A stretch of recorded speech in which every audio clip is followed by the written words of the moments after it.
Hello and welcome back. This is the third video for equations of lines and planes.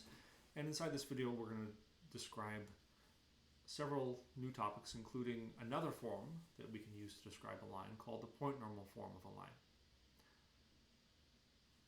We're going to define a new type of vector called the normal vector. It's denoted by an n, the letter n, with an arrow above it.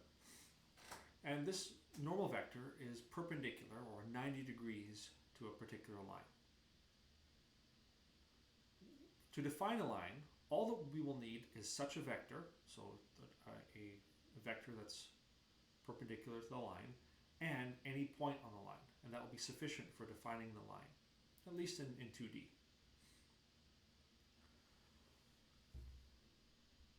So the formula that we'll use is this one, which can be written in more compact form as n dot x minus p equals 0. Now that 0 is a zero number, not a zero vector. We have a dot product left-hand side. Dot product always gives us a number, so this formula matches up with our expectations for behaviors of vectors. What I want to do is convince you geometrically, which is dangerous, but convince you geometrically that this is a valid way to think about a line. So I'm going to draw a line. With all my lines, they look like this. That's my line L. And then I'm going to draw a point P on the line.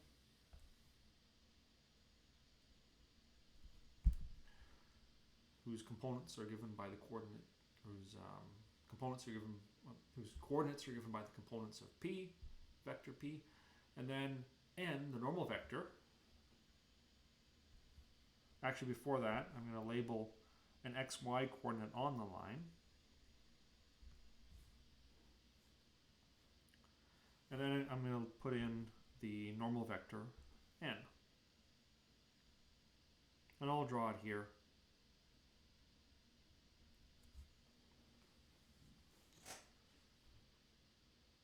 Now, what is x minus p? I'll label that in. That's x minus p, or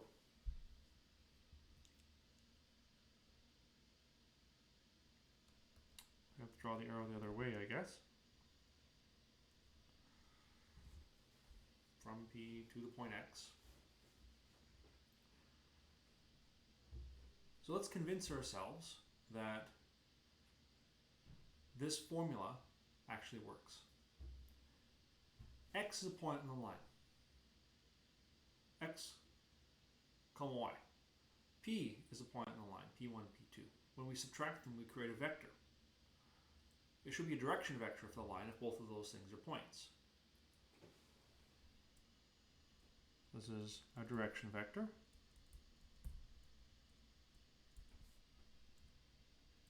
For the line. N is the normal vector for the line, and the entire line is defined in the following way. Any x that satisfies this equation must be an x that creates a direction vector for this line, because if this is a direction vector for the line, when we take the dot product of that vector with a vector that's at 90 degrees or perpendicular to the line, that dot product must be 0. We saw that in the second week. And that's it.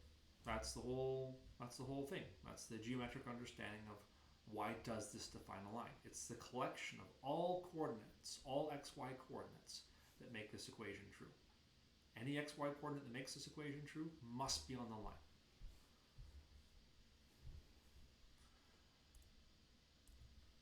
There's other ways to understand it algebraically, and we'll get to those in a moment, but I just thought it was worth sharing that.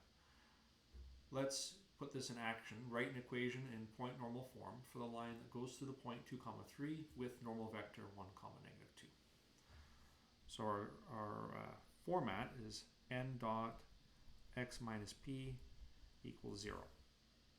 So So n is 1 comma negative 2 dot x is just x. That's all the points on the line. Similar to our x of t, except there's no parameter. Minus the point p, 2 comma 3 equals 0. And that's it.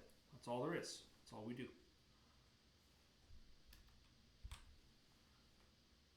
Next one, write an equation in point normal form for this line. And here we have a problem. Point normal form needs a point. And we have that. We have the point 3 comma 1 and a normal vector.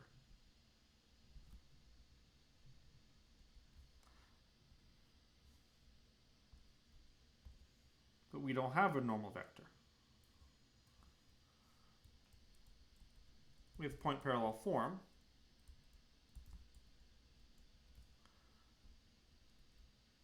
Gives us a point and a direction vector.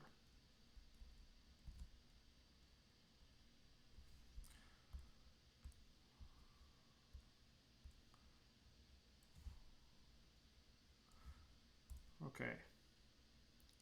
So, for the sake of argument, let's say I have a direction vector that looks like this.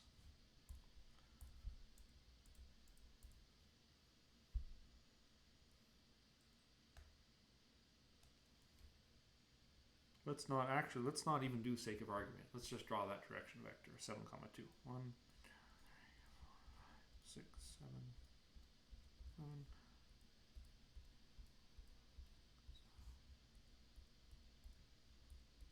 Okay.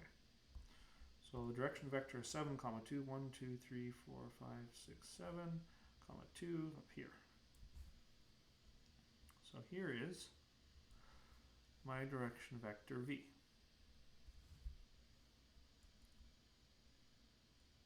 Seven comma 2.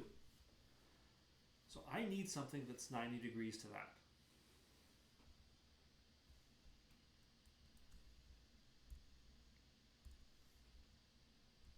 We want something.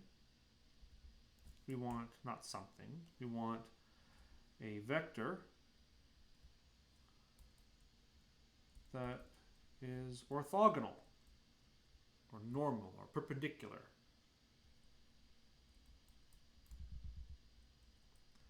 How do we do that? I'll show you how, and you can confirm very easily. I'm going to choose n, my normal vector, equals 2 comma negative 7. Or, if you want, negative 2 comma positive 7.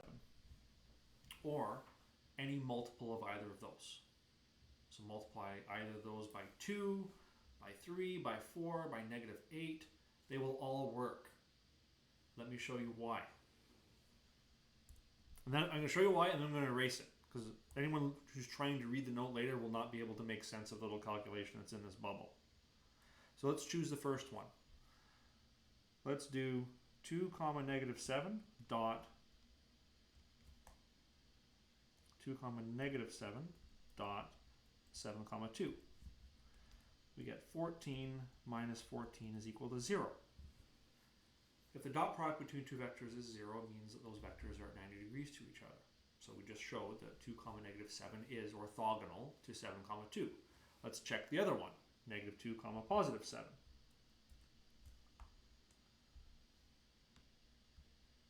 Oh, maybe I'll leave it alone. Maybe it's clear enough. Negative 2 comma 7 dot 7 comma 2 equals negative 14 plus 14, which is also 0. So yes, orthogonal.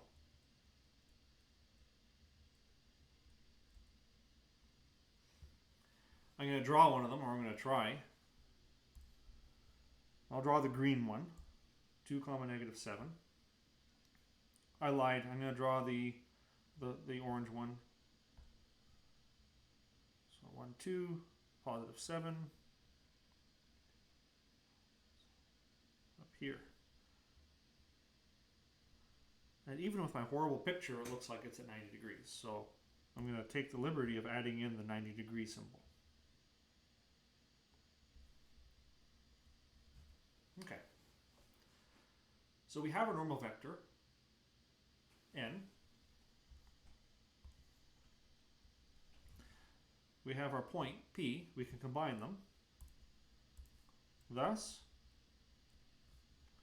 we can say it's our line is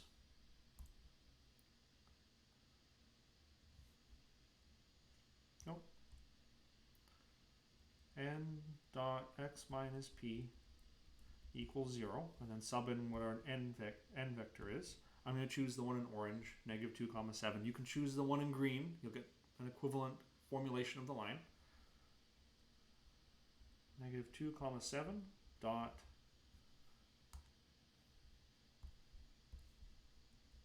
x minus the point p 3 comma 1 equals 0. So that was not a lot of work. I just have a lot of writing there to explain all the steps. The work is take the two components of the vector, switch them, and multiply one of them by negative 1. That will create a normal vector to the original direction vector. Then you have all the inputs you need to describe the point normal form of the line. Okay, this next problem requires an additional step. Write an equation in point normal form for the line with parametric equations given here. So first, convert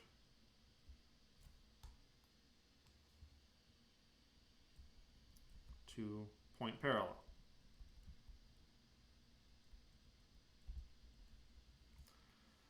So x of t is going to be the constant parts, the parts that are not multiplied by t. So for the x, that's 3. For the y, that's 8. Now be careful, they're not written in the same order. Plus, now the t parts, 1 comma 2. So now we have some ingredients. We have point P, 3 comma 8, and V, 1 comma 2, but need n. So I'm going to say use n equals 2 comma negative 1. Swap components of V and multiply one component, your choice, by negative 1. And that will always construct a normal vector to a given direction vector. Thus, n dot x minus p equals 0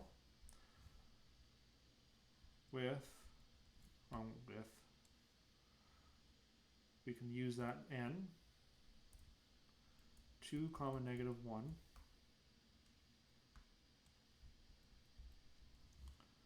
dot x minus the point p 3 comma 8 equals 0 is our line.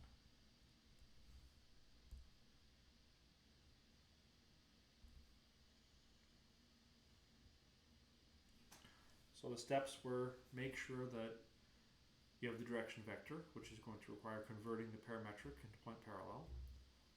With the direction vector, you can easily construct a normal vector by switching the components and multiplying one of the resulting components by negative 1. And then you have everything you need for your formula, just like the last example. Okay, now the last form of the equation of the line that we'll talk about is something called standard form equation of the line. It's the one actually that we started with. The ax plus by is equal to c.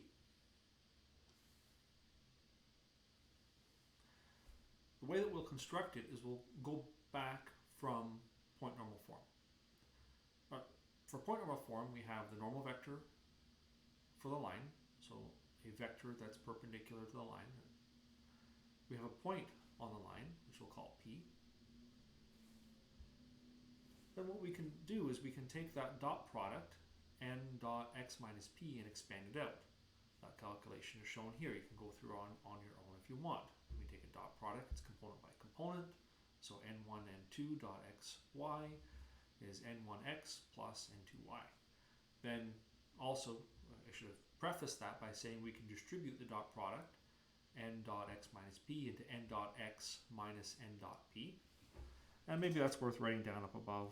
N dot x minus p equals n dot x minus n dot p. And then n dot p is a normal vector dot the vector that contains the components whose coordinates are equal to the point. That dot product is going to give you a number. You can call that number C if you want, or you can call it D.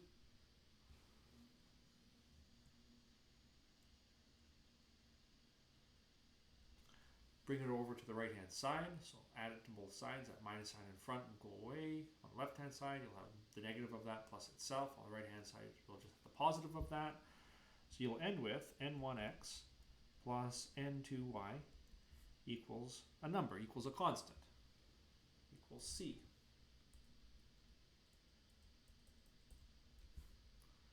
Which is equivalent to ax plus by equals c, which is our standard form equation of the line. This means in order to go from point normal form to standard form, the coefficients in front of x and y are just the components of the normal vector. So let's say the normal vector is 5, 6. Then our standard form will be 5x plus 6y equals. On the right hand side, I mean, it's a little bit, I don't want to say misleading, but it's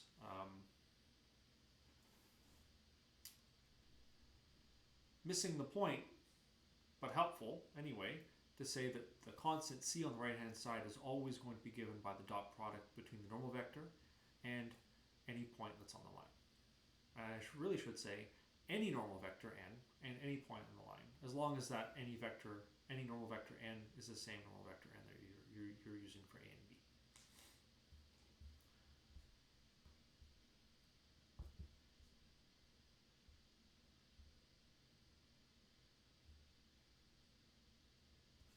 And this is just saying that formally. If we start with a standard form ax plus by is equal to c, then that means that that line has a normal vector that is given by a comma b, the coefficient in front of x, comma the coefficient in front of y. And the point P that you would need to describe the line in point normal form is any point that you would get from that equation of the line. So sub in an x value, rearrange and get a y value, and you could use that as your point on the line.